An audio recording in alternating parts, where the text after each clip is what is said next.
صحابہ اکرام کو، مسلمانوں کو استنجا کرنے کا طریقہ سکھلایا تو یہودیوں نے اعتراض کیا تھا، مشرکین مکہ نے اعتراض کیا تھا، یہ کیسا نبی، یہ کیسا نبی، یہ کیسا پیغمبر لوگوں کو استنجا کرنے کا طریقہ سکھلا رہا ہے۔ نہیں میرے دوستو، اللہ کا نبی جہاں ایک طرف قرآن پڑھانے آیا ہے، معلم اول بن کر آیا ہے، وہیں دنیاوی زندگی، معاشرتی زندگی، اخلاقی زندگی کو سنوارنے بھی آیا تھا۔ اس لیے اس نے اپنی زندگی کے آنے کا جو مقصد تھا، اس نے پورا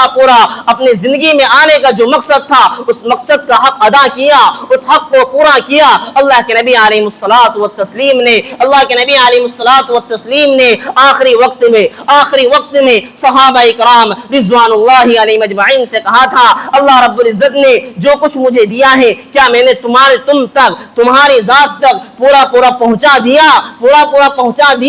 اللہ کے نبی علیہ الصلوۃ والتسلیم کے پیارے صحابہ، پیارے رفقا بڑا پیارا جواب دیا، اے اللہ کے نبی کیسی بات کرتے ہیں؟ آپ نے پورا پہنچا نہیں دیا، بلکہ آپ نے تو اس کا پورا حق ادا کر دیا۔ آپ نے تو اس کا پورا حق ادا کر دیا۔ جس ذات نے، جس اللہ نے جس مقصد کے لیے آپ کو پہنچایا تھا، آپ نے اس کا پورا حق ادا کر دیا۔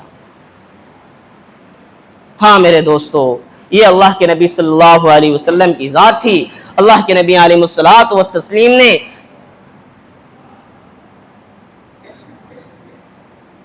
حقوق العباد جہاں قرآن نے بیان کیے ہیں، وہاں اللہ کے نبی علیہ الصلوۃ والتسلیم نے اس کو آئیڈیل اور نمونہ بناتے ہوئے، پریکٹیکل طور پر کرتے ہوئے، صحابہ کرام سے کرواتے ہوئے، امت کو ایک سبق دینے کے طور پر قرآن کے پیغام کو پریکٹیکل کیا اللہ کے نبی علیہ الصلوۃ والسلام نے، اللہ کے نبی علیہ الصلوۃ والسلام کے صحابہ نے۔ میرے دوست، جو آیت کریمہ میں نے پڑھی اس کے اندر اللہ رب العزت نے 10 حقوق بیان کیے۔ وَاعْبُدُوا اللَّهَ وَلَا تُشْرِكُوا بِهِ شَيْئًا۔ سب سے پہلا حق جو ہوتا ہے میرے دوستو، وہ اللہ کا حق ہوتا ہے، اللہ کی ذات کا حق ہوتا ہے۔ ایک ہوتا ہے حقوق اللہ اور ایک ہوتا ہے حقوق العباد، یعنی ایک اللہ کا حق اور ایک بندوں کا حق۔ اب اللہ کا حق کیا ہے؟ وَاعْبُدُوا اللَّهَ وَلَا تُشْرِكُوا بِهِ شَيْئًا،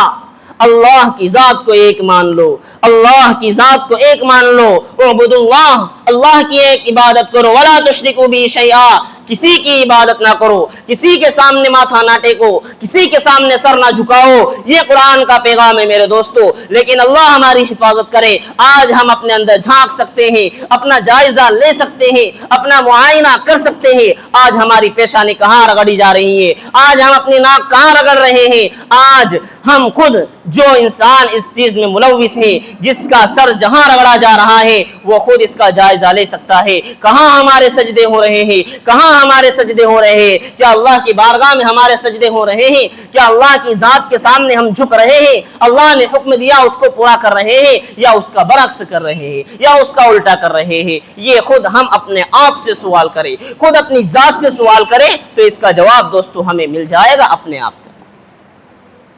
اللہ نے کہا وَاعْبُدُوا اللَّهَ وَلَا تُشْرِكُوا بِهِ شَيْئًا، کیونکہ میرے دوستو قرآن کریم کی ایک آیت دوسری جگہ اللہ فرماتا ہے إِنَّ اللَّهَ لَا يَغْفِرُ أَن يُشْرَكَ بِهِ وَيَغْفِرُ مَا دُونَ ذَلِكَ لِمَن يَشَاءُ، کہ اللہ رب العزت کو جتنا غصہ، جتنا غضب اللہ کو آتا ہے، جتنا غصہ اللہ رب العزت کی ذات کو شرک پر آتا ہے کہ اللہ کی ذات کے ساتھ کسی کو شریک کر لے انسان، اس پر اگر آتا ہے، اس کے علاوہ کسی اور چیز پر اتنا غصہ نہیں آتا ہے۔ اللہ نے فرما دیا قرآن کی زبانی کہ اللہ سب کچھ معاف کر سکتا ہے، اللہ سب کچھ معاف کر سکتا ہے، لیکن تمہارے شرک کو ہرگز معاف نہیں کر سکتا، تمہارے دوسروں کی چوکھٹ پر ماتھا ٹیکنے کو معاف نہیں کر سکتا۔ یہ اللہ کا پیغام ہے میرے دوست، ہرگز معاف نہیں کر سکتا۔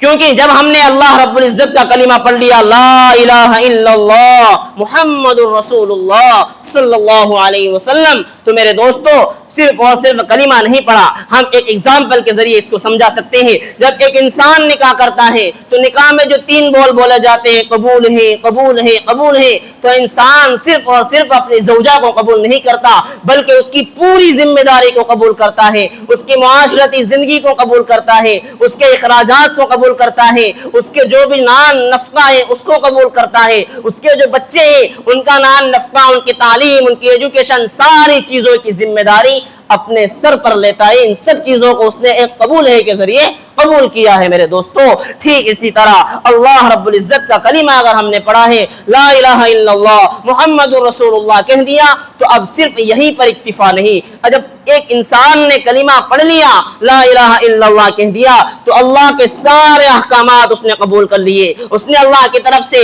حکم آنے والا نماز کا قبول کر لیا، اللہ کی طرف سے حکم آنے والا جو نماز زکوٰۃ کا اس کو قبول کر لیا، اللہ کی طرف سے حکم آیا حج کا اگر استطاعت ہے اس نے اس کو بھی قبول کر لیا، اللہ کی طرف سے آیا حکم کہ نبی کے طریقوں کو اپناؤ، نبی کے طریقوں کو آئیڈیل اور نمونہ بناؤ، اس کو بھی اسی کلمے کے ذریعے اس نے اپنا لیا۔ اب اس کو الگ سے اقرار کرنے کی ضرورت نہیں کہ میں نبی کے طریقوں کو قبول کرتا ہوں، میں صحابہ کے طریقوں کو قبول کرتا ہوں، میں اللہ رب العزت کے احکامات کو قبول کرتا ہوں۔ اس نے اسی لا الہ الا اللہ محمد الرسول اللہ کے ذریعے سارے احکام کو قبول کر لیا ہے میرے دوست۔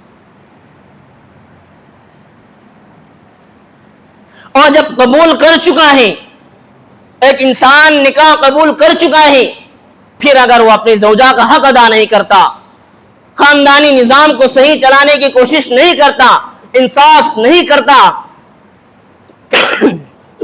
تو میرے دوستو سوسائٹی کی نظر میں وہ مجرم سمجھا جاتا ہے، معاشرت کی نظر میں وہ مجرم سمجھا جاتا ہے۔ ہاں، ہم اور آپ ہماری سوسائٹی کے اندر اگر ایسا انسان نظر آئے گا تو واقعتاً ہم بھی اپنی زبان سے اس کو برا اور بھلا کہیں گے۔ کیوں؟ کیونکہ اس نے قبول کیا، اس کو قبول ہے کے ذریعے اپنی زوجہ کو قبول کیا اور آج اس کے حقوق ادا نہیں کر رہا، اس کے ساتھ صلہ رحمی نہیں کر رہا ہے، اس کو ظاہر سی بات ہے سوسائٹی اس کو بری نظر سے دیکھے گی، برا بھلا کہے گی۔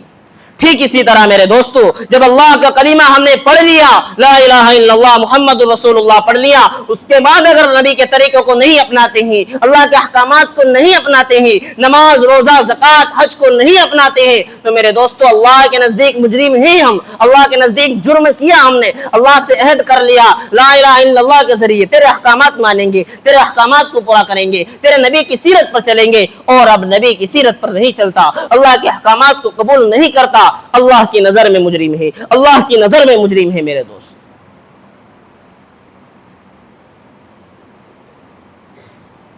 تو میرے محترم بزرگوں اور دوستو، اللہ کے نبی علیہ الصلوۃ والتسلیم نے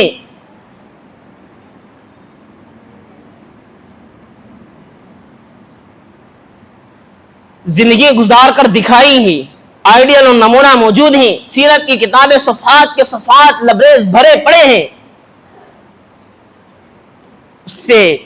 اس کو آئیڈیل اور نمونہ بنا سکتے ہیں۔ اللہ کے نبی علیہ السلام نے گھر والوں کے بھی حقوق بیان کیے ہیں، پڑوسیوں کے بھی حقوق بیان کیے ہیں۔ اللہ کے نبی، ہاں آج لوگ کہتے ہیں نا اسلام کو بدنام کرنے کی کوششیں کی جاتی ہیں، اسلام کو بدنام کرنے کی کوششیں کی جاتی ہے کہ انسانیت، ارے انسانیت اصل تو جو میرے نبی نے سکھلائی وہ کہاں کون سکھائے گا۔ یہاں تک کہ اللہ کے نبی علیہ الصلوۃ والتسلیم نے ایک موقع پر فرمایا کہ آپ اپنے گھر پر جو پھل کھاتے ہیں نا، اپنے پھل کھانے کے بعد اس کے چھلکے جو ہوتے ہیں وہ اپنے دروازے پر نہ پھینکا کرو، اپنے دروازے پر نہ پھینکا کرو۔ کیوں؟ اللہ کے نبی علیہ السلام نے یہاں پڑوسیوں کے حقوق کا لحاظ رکھا کہ پڑوسیوں کے بچے وہ دروازے پر پھل کے چھلکے دیکھیں گے، اور آپ کا پڑوسی کوئی غریب ہوگا، اس کی استطاعت نہیں ہوگی، بچے گھر جا کر ضد کریں گے، اذیت ان بچوں کے دلوں کو ٹھیس پہنچے گی۔ اگر والدین استطاعت نہ ہونے کی بنیاد پر ان کو پھل لا کر نہیں دے سکیں گے تو اس کا گناہ بھی دوستو تمہارے اوپر لاد دیا جائے گا کہ آپ اس بچوں کی اذیت رسانی کا ذریعہ بنے ہیں۔ کیوں؟ آپ نے پھل کے چھلکے اپنے دروازے پر پھینک کر اذیت رسانی کا ذریعہ بنے ہیں۔ یہاں پڑوسیوں کے حقوق کو اللہ کے نبی علیہ السلام نے بیان کیا۔